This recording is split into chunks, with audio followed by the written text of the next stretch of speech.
Hello दोस्तों, मैं राहुल और आप देख रहे हैं रिफ्लेक्ट नॉलेज। दोस्तों, आज अपन बात करने वाले हैं दमोह ज़िले की। ठीक है।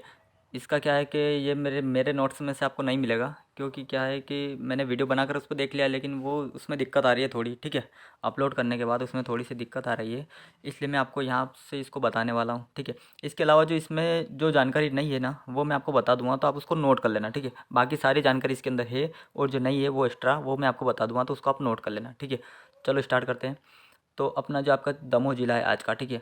तो अपन अगर बात करें इसके पहली कि भैया ये फेमस क्यों है, तो दमोह ज़िले को अपन बोलते हैं पीतल नगरी। क्या है ये? एमपी की पीतल नगरी। ठीक है। तो दमोह ज़िला क्यों फेमस है? पीतल नगरी के नाम से फेमस है। ये बुंदेलखंड एरिया में आता है, सबको पता है। एमपी का मैप आपके पास होना चाहिए। ठीक है। बुंदेलखंड, बघेलखंड, मालवा पठार, मध्य क्षेत्र, ये सब आपको पता होने चाहिए सर, कौन कहाँ है। ठीक है। क्योंकि यहाँ से जब डायरेक्ट क्वेश्चन बनते हैं ना, तो वो बुक में नहीं मिलते हैं। बुक में नहीं मिलते हैं। ठीक है। तो वो आपको इमेजिन करना पड़ता है वहाँ पर कि यार ये कहाँ पर होगा। ठीक है। तो एमपी का मैप सबके पास होना चाहिए। चलो, डायमंड सीमेंट का कारखाना है यहाँ पर। ठीक है। इसके अलावा अगर मैं बात करूँ, एक अन्य कारखाना है जो बिरला समूह की सीमेंट फैक्ट्री भी है दमोह जिले में। ठीक। ऐसे क्वेश्चन एसआई में पूछे जाते हैं, ध्यान रखना। तो यहाँ पर डायमंड सीमेंट का कारखाना है। नोटा की अगर मैं बात करूँ, तो ये चंदेल वंश की यहाँ पर राजधानी भी रही है। ठीक है। इसके अलावा यहाँ पर एक प्राचीन नाहलेश्वर मंदिर है। ठीक है। ये पीडीएफ जरूर है, लेकिन आप मान के चलना इसकी भी एक भी लाइन वेस्ट नहीं है। ठीक है। इसके अलावा जो एक्स्ट्रा फैक्ट होंगे ना, मैं इसमें ऐड करवा दूंगा आपको। बातीगढ़ का किला भैया 2017 में एमपी पुलिस में पूछा हुआ क्वेश्चन है। शिफ्ट तो मेरे को नहीं पता, लेकिन पहला ही क्वेश्चन यही था जब मैं पुराना पेपर लगा रहा था। तो बातीगढ़ का प्रसिद्ध किला कहाँ है, उसने डायरेक्ट यही पूछा था, बातीगढ़ का किला कहाँ है। तो ये है आपका दमोह में। ये कौन सी वास्तुकला में बना है, तो ये पर्शियन वास्तुकला का उत्तम उदाहरण है। ये क्वेश्चन एसआई में पूछा था। ठीक है। क्योंकि एसआई क्या है, थोड़े डीप के क्वेश्चन पूछता है। ठीक है। अगर अगली बात करें, तो यहाँ पर रानी दुर्गावती कालीन जो सिंगरगढ़ का किला है। ठीक है। इसके अलावा जो रानी दुर्गावती थी आपकी, वो वीरगति को प्राप्त हुई थी कब? यहीं पर हुई थी मुगल सेनापति से लड़ते हुए। ठीक। इसके अलावा जो कुंडलपुर जैन तीर्थ है, ये भी बहुत सी बार पूछा है। कुंडलपुर जैन तीर्थ प्रसिद्ध जैन मंदिर है। ठीक है। आपको पता होना चाहिए कुंडलपुर जैन तीर्थ कहाँ पर है आपका? दमोह जिले में। ठीक है। चलो आगे।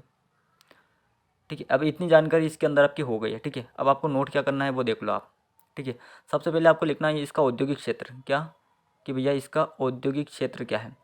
तो इसका औद्योगिक क्षेत्र है आपका अमानपुरा। क्या लिखोगे? अमानपुरा। नहीं रे, बहुत सारों ने तो नाम भी नहीं सुने होंगे। ठीक है।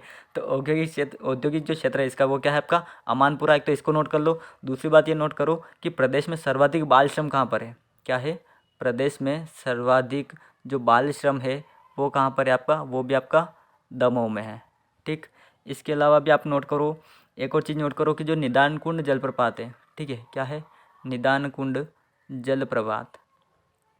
देखो ये सब याद रखना आप। ठीक है। बाल कुंड, निदान कुंड, बृहस्पति कुंड, सारे बताए मैंने, सबको अलग अलग नोट कर लेना, सही बता रहा हूँ। निदान कुंड क्या है? जलप्रपात है। ये भी कहाँ है आपका? दमोह में आता है। दमोह में आता है। दमोह में भी कहाँ पर आता है? भैंसा नाम की एक जगह है, जहाँ पर ये आपका निदान कुंड जलप्रपात आपका आता है। ठीक है। तो इतनी सारी चीज़ें थी जो इसमें आपको नोट करना है। और अगर आप चाहो तो एक चीज़ और नोट कर लेना कि इसको अपन दमोह क्यों बोलते हैं। तो एक राजा थे, राजा नल। ठीक है। उनकी, मैं क्या बोला, उनकी महारानी थी एक। ठीक है। दमयंती, उनके नाम पर इसका नाम क्या रखा गया आपका? दमोह रखा गया। ठीक है। तो ये सारी चीज़ें इसमें अपना दमोह जिला जो है वो पूरा कंप्लीट हो जाता है। इसके अलावा आपको कहीं पर भी कुछ भी नहीं मिलेगा। ठीक है। तो इसको आप देख लेना। ठीक है। नोट कर लेना इसको। ठीक है। स्क्रीनशॉट ले लेना, बल्कि कुछ भी कर लेना, नोट कर लेना। तो इसमें आपका दमोह जिला जो है सर पूरा यहाँ पर आपका कंप्लीट हो जाता है। ठीक है। तो अगर मैं आपको थोड़ा सा रिवाइज़ करा दूँ, तो पन्ना जिला में आपको थोड़ा सा रिवाइज़ करवा देता हूँ। ठीक है। तो बात है सर, विंध्य पर्वत श्रेणी में स्थित है, सबको पता है। ठीक है। वो तो मेरी आदत है बोलने की, सबको पता है। ठीक है। नहीं भी पता हो तो भी पता कर लेना। ठीक है। पन्ना भारत में एकमात्र जिला है जहाँ पर अपने को हीरा मिलता है। ठीक बात। कौन करता है यहाँ पर हीरे का उत्खनन? वो करता है सर आपका एनएमडीसी। कौन करता है? एनएमडीसी। ठीक है। नेशनल मिनरल डेवलपमेंट कारपोरेशन यहाँ पर करता है। ठीक है। पन्ना नेशनल पार्क है, प्रोजेक्ट टाइगर है। ठीक है। प्रोजेक्ट टाइगर में भी ये शामिल है। ये सारी चीज़ें मैंने आपको बता दी थी। पांडव जलप्रपात यहाँ पर स्थित है। ठीक है। ये भी अपन ने देख लिया था, पांडव जलप्रपात है। इसके अलावा अगर बात करें, तो अजयगढ़ का यहाँ पर फेमस किला है, दधीची का मंदिर है, प्राणनाथ मंदिर, ये सारे मैंने मेरे नोट्स में बता रखे हैं आपको। ठीक है। इसके अलावा भी एक्स्ट्रा फैक्ट मैंने आपको बता रखे हैं। तो किसी भी पीडीएफ से मेरे नोट्स हमेशा ज़्यादा ही रहेंगे। ठीक है। तो पांडव प्रपात की अगर मैं बात करूँ, तो यहाँ पर ट्री हाउस पन्ना में, ये भी मैंने बताया था। पुराना जो है वो यहाँ का औद्योगिक क्षेत्र है। ये सारी बातें मैंने बता रखी है। ठीक है सर। तो इस हिसाब से आप आपकी तैयारी कर लेना, रिविज़न टाइम टाइम पर करते रहना। ठीक है। अब ये मत सोचना है भैया कि यार 5 मिनट में, यार 5 मिनट में कोई अपने को क्या ही पढ़ाएगा। ठीक है। तो ऐसा बिल्कुल भी नहीं है सर। होता क्या है, देखो होता क्या है कि अगर मैं यही चीज़ अगर आपको 1 घंटे में पढ़ाऊँ ना, यही चीज़ अगर मैं आपको घंटे में पढ़ाऊँ तो 1 घंटे में पढ़ाऊँ तो आपको लगेगा हाँ यार वास्तव में कुछ पढ़ा है। लेकिन यही चीज़ अगर मैं आपको 5 मिनट में पढ़ा रहा हूँ ना तो आपको लगेगा कि यार क्या ही पढ़ा रहा है। लेकिन ऐसा बिल्कुल भी नहीं है। देखो मैं चाहूँ तो ये सारी चीज़ें 1 घंटे में पढ़ा सकता हूँ, लेकिन क्या मतलब, मैं खुद स्टूडेंट हूँ भाई, मैं खुद स्टूडेंट हूँ, मुझे पता है टाइम की कीमत क्या है। तो टाइम इज़ मनी। स्टूडेंट के लिए क्या होता है, स्टूडेंट के लिए टाइम इज़ मनी। मैं क्यों आपका फोकट में टाइम वेस्ट करूँ, जब मेरे को अगर मैं कोई चीज़ 5 मिनट में बता सकता हूँ और उतना ही टाइम अगर आपको उस चीज़ को देना चाहिए, तो मैं क्यों आपका 1-1 2-2 घंटा वेस्ट करूँ एक डिस्ट्रिक्ट के लिए। ठीक है, तो मेरे को जितने वन लाइन फैक्ट बताने रहेंगे ना, मैं सारे आपको 5 मिनट में ही बता दूंगा। और यकीन मानना, ये 52 डिस्ट्रिक्ट कंप्लीट होने के बाद आपके पास इतना डाटा रहेगा ना कि आप 70% MP GK MP पुलिस में करके आओगे, देख लेना वाले। और जो 30% पोर्शन रहेगा ना सर, वो आपका करंट का रहेगा और एक्स्ट्रा रहेगा, वो भी मैं आपको अलग से बता दूंगा कि आपको वहाँ में क्या पढ़ना है। ठीक है, तो थोड़ा विश्वास रखना, सही बता रहा हूँ।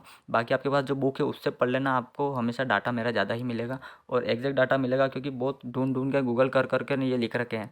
ठीक है, तो आप ऐसा सोचना मत, अपने दोस्तों में शेयर करना है यार, बाकी कुछ मत करो। शेयर इसको ज़रूर करो। क्यों करो, क्योंकि मेहनत सभी करते हैं यार। ठीक है, मेहनत सभी करते हैं और मेरे को तो कुछ भी नहीं चाहिए, मेरे को खाली 1 नंबर चाहिए तुम्हारा एग्ज़ाम में। वो 1 नंबर जो आपको मेरिट में बनाए रखेगा वो मुझसे चाहिए बस। इसके अलावा मुझे कुछ नहीं चाहिए। बाकी तैयारी आप जहाँ से करना है वहाँ से करो, कोई दिक्कत नहीं है। मेरे को खाली मेरा 1 नंबर चाहिए बस। ठीक है, तो पढ़ाई करो बिल्कुल ईमानदारी से। मिलते अपन अगले वीडियो में। ठीक है।